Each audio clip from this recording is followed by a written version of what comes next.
ये एक ऐसा एपिसोड है जहां कैरल की ह्यूमैनिटी, हाइव माइंड की ऑनेस्टी और एजेंसी का कॉन्सेप्ट एकदम हिलने लगता है। एपिसोड धीरे धीरे एक टिपिकल इन्वेस्टिगेशन वाइब से निकलकर एक बहुत डीप, इमोशनल और मॉरली कॉम्प्लिकेटेड कहानी में बदल जाता है। चलिए बिना टाइम वेस्ट किए शुरू करते हैं। हमें मेनोसॉस को दिखाया जाता है, वो अपने रेडियो सिग्नल वाले जुगाड़ के साथ बैठा है। ये सीन प्रेजेंट टाइम का नहीं है, हम शायद एपिसोड 3 की कहानी देख रहे हैं। यहाँ हमें मेनोसॉस को थोड़ा बेटर समझने का मौका मिलता है। मेनोसॉस थोड़ा अजीब टाइप का बंदा है, टफ भी, थोड़ा रूड भी लग सकता है, पर एकदम सॉलिड वैल्यूज वाला आदमी। उसका जो बोर्ड लगा होता है स्टोरेज फैसिलिटी में, जहाँ पर रूल्स लिखे होते हैं, उससे पता चलता है कि ये बंदा लिटरली हर एक पैसे का हिसाब रखता था। पर इसका मतलब ये नहीं कि वो कभी पैसे जमा करने वाला लालची बंदा होता। मेनोसॉस इतना प्रिंसिपल्ड है कि पेट भूख से मरोड़ रहा हो तब भी हाइव माइंड के लोगों से खाना लेने को तैयार नहीं। वो लास्ट फूड कैन भी बिल्कुल नीचे वाली लेयर को काट कर पेट को थोड़ा सा कंट्रोल कर लेता है, पर किसी से हेल्प नहीं लेगा, जिसे वो सबको एक जैसा बनने वाले लोग बोलता है। उसका रेडियो सेटअप जिसमें टाइमर लगा है, जहां वो घंटों बैठकर फ्रीक्वेंसीज नोट करता रहता है। ये उसका तरीका है समझने का कि दुनिया में चल क्या रहा है। पर भूखे पेट ये सब मुश्किल है। फाइनली वो टूट जाता है, एक लाइन क्रॉस करता है जो वो शायद कभी क्रॉस नहीं करता, इवन जब वो भूखा मर रहा होता। पर उसका तरीका देख के हंसी भी आती है। बंदा स्टोरेज यूनिट तोड़कर फूड ढूंढने जा रहा है और उससे पहले रेंटल कस्टमर के लिए एक अपॉलॉजी लेटर लिखकर छोड़ता है। मतलब ये बंदा ग्रम्पी दिखता जरूर है, पर अंदर से वो अभी भी यकीन करता है कि दुनिया वापस नॉर्मल हो सकती है। इसी उम्मीद के सहारे वो डॉग फूड के कैन में मुंह डाल देता है, वो भी नाक दबाकर, डिस्गस्टिंग बाइट लेते हुए। और तभी बिल्कुल वर्स्ट टाइमिंग, उसे कैरल का फोन कॉल आता है। कैरल एकदम स्वीट बनकर, पोलाइट बनकर उससे बात करने की कोशिश करती है, लेकिन मेनोसॉस को लगता है ये भी उन लोगों में से एक होगी। इसीलिए अच्छा लगता है जब कैरल उसे वापस कॉल करके गालियां दे देती है। उस मोमेंट में मेनोसॉस को फाइनली मैसेज मिलता है कि ये अपनी ही तरह है, ये नॉर्मल इंसान जैसी लगती है। और अब उसे पता है कैरल को ढूंढना आसान नहीं होगा। जब तक वो हाइव की हेल्प न ले काम नहीं चलेगा। पर अंदर ही अंदर वो थोड़ा एक्साइटेड भी होगा, क्योंकि पहली बार उसे रियलाइज होता है कि वो अकेला नहीं है। वहीं कैरल हॉस्पिटल से निकलती है। वो एक ऑलमोस्ट टूटी फूटी कार में बैठती है। म्यूजिक चल रहा है, जीनी इन द बॉटल। पर कैरल का दिमाग ऑलरेडी ओवरलोडेड हो चुका है और ऊपर से गाना उसे और इरिटेट कर रहा है। कार काम नहीं कर रही तो कैरल एक शॉर्टकट लेती है। वो एक पुलिस कार ले लेती है। इस दुनिया में चोरी का कॉन्सेप्ट वैसे भी बहुत कमजोर है, क्योंकि प्राइवेट ओनरशिप का कॉन्सेप्ट लगभग खत्म हो चुका है। जब कैरल घर पहुंचती है वो लिटरली शॉक हो जाती है। उसके घर में जो ग्रेनेड अटैक हुआ था उसकी सफाई करने में मेयर भी लगा हुआ है और सब लोग मुस्कुराते हुए काम कर रहे हैं। कैरल सोचती है अच्छा है पॉलिटिशियन काम कर रहा है, पर एक सेकेंड, ये तो इंसान ही नहीं, ये भी हाइव का हिस्सा है। इसी सोच से कैरल के डाउट्स वापस उठने लगते हैं। वो एक वाइट बोर्ड निकालती है और लिखना शुरू करती है। हाइव के बारे में अब तक क्या पता है, क्या वो सच बोलते हैं, क्या वो मैनिपुलेट कर रहे हैं, और सबसे इम्पोर्टेंट, क्या हाइव माइंड झूठ बोल सकता है। कैरल डिसाइड करती है कि किसी एक हाइव मेंबर को एग्जामिन करना चाहिए। वो लैरी को बुलाती है। लैरी हाइव का एक रिप्रेजेंटेटिव है, पहले एक नॉर्मल इंसान था, अब दुनिया का कलेक्टिव कॉन्शियसनेस का एक हिस्सा है। कैरल उससे बेसिक सवाल पूछती है और कंफ्यूजन शुरू हो जाता है। लैरी बोलता है कि उसके बहुत दोस्त थे। कैरल डाउटफुल हो जाती है, क्योंकि लैरी दिखने में पॉपुलर गाय नहीं लगता। कैरल पूछती है कि हाइव को उसकी वाइक्रो बुक सीरीज कैसी लगती है। लैरी पहले जेनेरिक तारीफ करता है, देन अचानक बोल देता है कि वाइक्रो is as good as Shakespeare. तब कैरल को ऑकवर्ड फील होने लगता है। उसे लगता है लैरी झूठी तारीफ कर रहा है। पर फिर हाइव का एक्चुअल इमोशनल रीजन आता है। प्लरीबस की दुनिया में जहां एलियन वायरस सबको कनेक्ट कर चुका है, लोग हर उस चीज को वैल्यू देते हैं जो जिंदगी थोड़ी सी बेहतर बना दे। इसलिए कैरल की बुक्स उनके लिए मास्टरपीस बन जाती है, क्योंकि उन्होंने बहुत सारे होपलेस लोगों को थोड़ी सी वार्म, थोड़ी सी उम्मीद दी। जैसे क्रेजी मोयरा कैंसस सिटी से, वो लिटरली अपनी लाइफ खत्म करने वाली थी, लेकिन कैरल की बुक्स ने उसे इतना सा कंफर्ट दिया कि वो थोड़ा और जीती रही। आज मोयरा हाइव का हिस्सा है और हाइव माइंड के थ्रू उसकी फीलिंग भी बाकी सबके साथ शेयर होती हैं। इसीलिए हाइव कैरल की वाइक्रो सीरीज को सच में डीपली लव करता है। ये सब सुनकर लगता है वाह, कैरल ने दुनिया को बेहतर बनाया।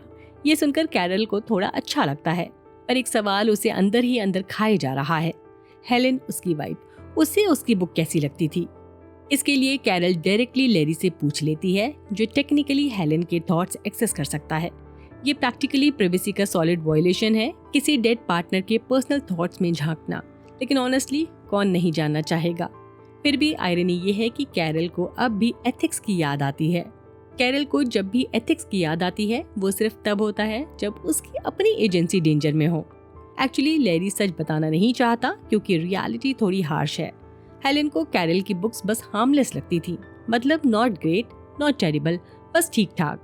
कैरल के लिए तकलीफ दे है क्योंकि वो अपने काम का मजाक खुद उड़ाती थी, पर फिर भी सीक्रेटली चाहती थी कि हेलेन उन्हें पसंद करे। पर ऊपर से हेलेन ने झूठ बोला ताकि कैरल को बुरा न लगे। हेलेन ने तो उसकी अनपब्लिश्ड बुक बेटर क्रिसलेस को कॉटन कैंडी टाइप समझा था, लाइट फ्लफी डीप नहीं। पर वो फिर भी कैरल को पब्लिश करने के लिए पुश करती थी, सिर्फ इसलिए कि कैरल खुश रहे। इसी से कैरल को फाइनली कंफर्म हो जाता है, हाइव माइंड झूठ नहीं बोल सकता, चाहे सच कितना भी अनकंफर्टेबल क्यों ना हो। इसके बाद कैरल जोसिया से मिलने जाती है, ऑब्वियसली क्योंकि हॉस्पिटल भेजने वाली भी तो वही थी। पर कैरल सिर्फ माफी मांगने नहीं आई, वो जोसिया से हाइव माइंड के बारे में और ज्यादा जानने आई है। अभी अभी उसने कंफर्म किया है कि हाइव लोग झूठ नहीं बोलते, तो नेचुरली उसकी फर्स्ट इंस्टिंक्ट ये है कि उनसे और इन्फॉर्मेशन ली जाए। जब लोग पहली बार इन्फेक्टेड हुए थे, कैरल को बताया गया था कि हाइव को खुद भी नहीं पता कि उनके साथ क्या हो रहा है, और अब उसे पता है कि वो बात सच थी। जोसिया भी बिल्कुल छुपाती नहीं, वो सीधा बताती है कि अब हाइव ने काफी प्रोग्रेस कर ली है और वो समझ गए हैं कि उनके साथ क्या चेंज हुआ है। कैरल का मेन सवाल सिंपल है, क्या इस इन्फेक्शन को रिवर्स करने का कोई तरीका है या कोई इम्यून पर्सन हाइव को बचा सकता है।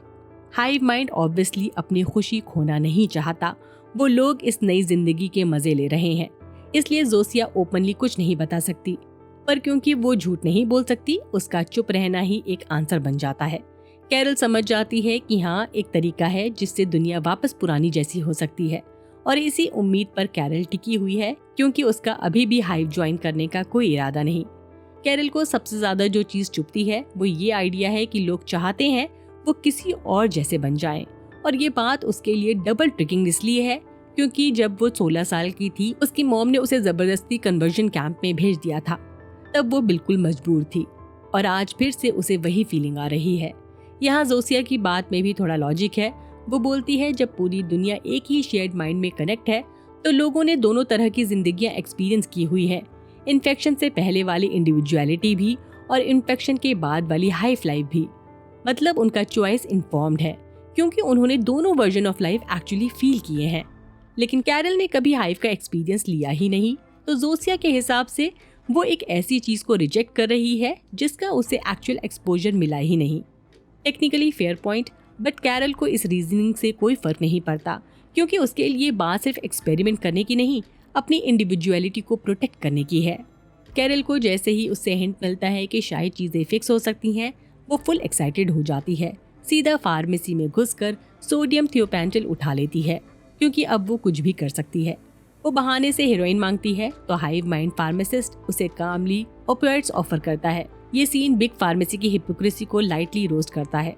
कंट्रोल ड्रग के नाम पर सब कुछ अवेलेबल है। कैरल को सेफ्टी की बिल्कुल परवाह नहीं, वो तो हेरोइन फ्लश कर देती है बट खुद को सोडियम इंजेक्ट कर लेती है, जो ट्रुथ सीरम के नाम से फेमस है, और सारी वीडियो रिकॉर्ड करती है। उसका गोल सिंपल है, क्या ड्रग सच में ट्रुथ निकलवा सकता है, और अगर हाँ तो वो असल में चाहती क्या है। बाद में वो अपनी ही वीडियो देखती है, उसे एक बिल्कुल ऑनेस्ट कैरल मिलती है, एक कैरल जो शाइनी स्माइली इन्फेक्टेड लोगों से इरिटेट है, वायरस से भी, और जोसिया को पसंद तो करती है बट उससे ज्यादा इमोशनल अटैचमेंट नहीं रखती। सबसे ज्यादा वो हेलेन को मिस करती है। ये सब रॉ, मेसी पर एकदम ह्यूमन लगता है और इसी ह्यूमैनिटी को वो प्रोटेक्ट करना चाहती है। बट फिर कैरल कुछ ज्यादा ही कर देती है, वो गलती रिपीट करती है। जोसिया को बाहर घुमाने के बहाने उसे सोडियम दे देती है ताकि जोसिया सच बोलने पर मजबूर हो जाए और एंटीडोट का राज बता दे। पर जोसिया एक हाइव माइंड है, वो नेगेटिविटी के प्रेशर से टूट जाती है। पिछली बार कैरल के चिल्लाने से पूरा जेनोसाइड हो गया था, अब कैरल उसे फोर्स कर रही है जबकि उसने जोसिया को ड्रग भी दे दिया है। जोसिया कंफ्यूज हो जाती है, डर जाती है और ड्रग्स के मिक्स से उसकी बॉडी रिएक्ट करने लगती है। उसका हार्ट प्रेशर में आकर फेल होने लगता है। कैरल को एक ही बात समझ आती है, सेम ड्रग सब पर एक जैसा असर नहीं डालता, स्पेशली एक एलियन हाइव माइंड पर। हाइव माइंड लोग दूर से ही जोसिया का दर्द फील कर लेते हैं और फौरन वहां आ जाते हैं। कैरल को लगता है कि हाइव लोग जोसिया को उससे दूर ले जाएंगे और वो राज का कभी पता नहीं लगा पाएगी, इसलिए वो पुलिस कार का हैंडकफ यूज करके खुद को जोसिया से बांध लेती है। वो एजेंसी के लिए चिल्लाने लगती है, लेकिन हाइव माइंड लोग एक्चुअली जोसिया को बचाने आए हैं क्योंकि उन्होंने उसका हार्ट अटैक फील कर लिया था। कैरल जब देखती है कि ये लोग जोसिया को बस तभी हेल्प करेंगे जब कैरल चाहे, तो वो उन्हें अलाउ कर देती है, लेकिन तब तक शायद बहुत देर हो चुकी होती है। जोसिया की बॉडी बहुत टॉर्चर झेल चुकी है और इस बार वो शायद बच ना पाए। सच ये है कि कैरल ने इतने एक्सीडेंट करवा दिए हैं कि अब उन्हें एक्सीडेंट कहना भी अनफेयर होगा। उसने जोसिया को एक बार नहीं बार बार हर्ट किया है, सिर्फ अपने सर्वाइवल और ह्यूमैनिटी के ऑब्सेशन के चक्कर में। इस पॉइंट पर क्लियरली दिख रहा है कि कैरल को सबसे ज्यादा कंसर्न सिर्फ खुद का है, दुनिया में किसी और के लिए नहीं। इसी के साथ ये एपिसोड यहीं खत्म होता है। बाय, अपना ख्याल रखिए।